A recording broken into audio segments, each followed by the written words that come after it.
brain implants like Elon Musk's Neuralink could change humanity forever. Sooner than you might think, we might be able to put electronic mesh implants inside the brain that could treat neurological problems and possibly prevent certain neurological issues from occurring. In a new perspective for the journal Nature Biotechnology, Harvard Medical School faculty member Sean Patel, and Joshua and Beth Friedman University professor Charles M.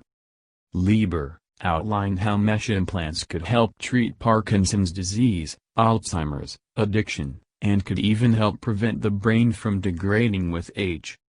The next frontier is really the merging of human cognition with machines, Patel says in the perspective. Everything manifests in the brain fundamentally. Everything.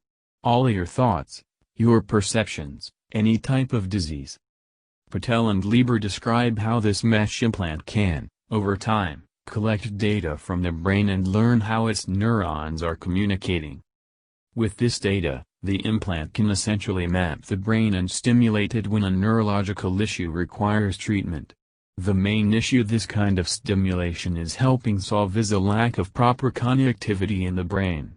A traditional neural electrode, top panel, provokes an immune response in the brain while a mesh electronic interface, bottom panel, does not. The size and rigidity of current electrodes provoke chronic inflammation, causing glial scarring between brain tissue and electrode and degrading the neural interface.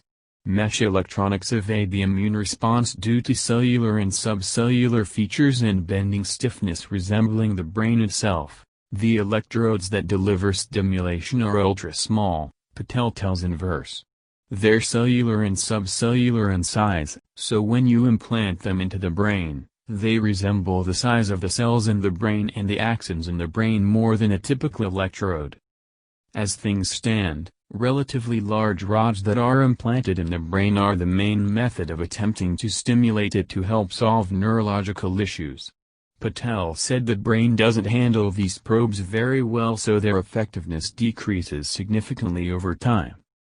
Even if you can do something very meaningful, it might not last for a very long period of time, Patel says. This new form of electronic brain stimulation can actually encourage newly formed neurons to migrate to damaged areas in the brain and help heal them.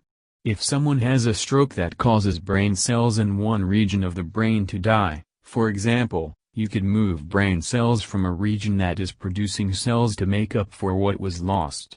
Patel says this is because the mesh resembles the size, shape and structure of brain cells, so new cells can migrate across the mesh just like they migrate across neurons. This gives you an implement, or a tool, to move these neurons to regions you choose, Patel says.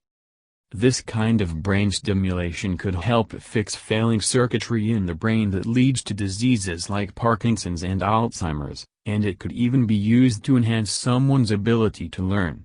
If someone is suffering from an addiction, Patel claims just 500 milliseconds of stimulation from the implant can prevent them from choosing to indulge in unhealthy habits when they're feeling the urge. See also, Neuralink. Classic 2003 paper is the foundation for Elon Musk's device.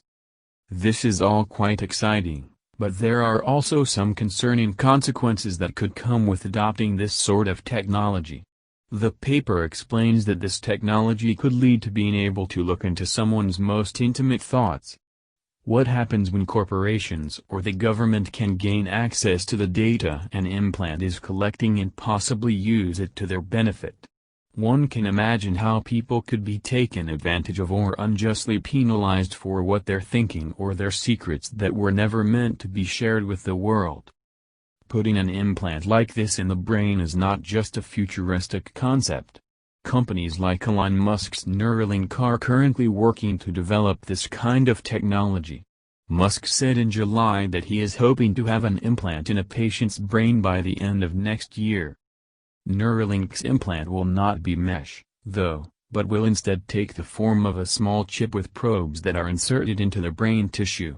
It's even going to be connected to an iPhone app. Neuralink will initially be focusing on helping treat patients who have quadriplegia from a C1-C4 spinal cord injury, but the plan is to expand what this implant will be capable of treating over time. It may sound odd and even discomforting to imagine humans putting electronic implants in their head to treat an ailment, keep their memory strong, or simply learn new things faster, but what's clear is it is part of humanity's future. One hopes it will only be a positive impact on humanity, but it's quite possible we'll have to face the negative effects of this too. What can you do with a stable neural interface? I think that's a very profound and interesting question.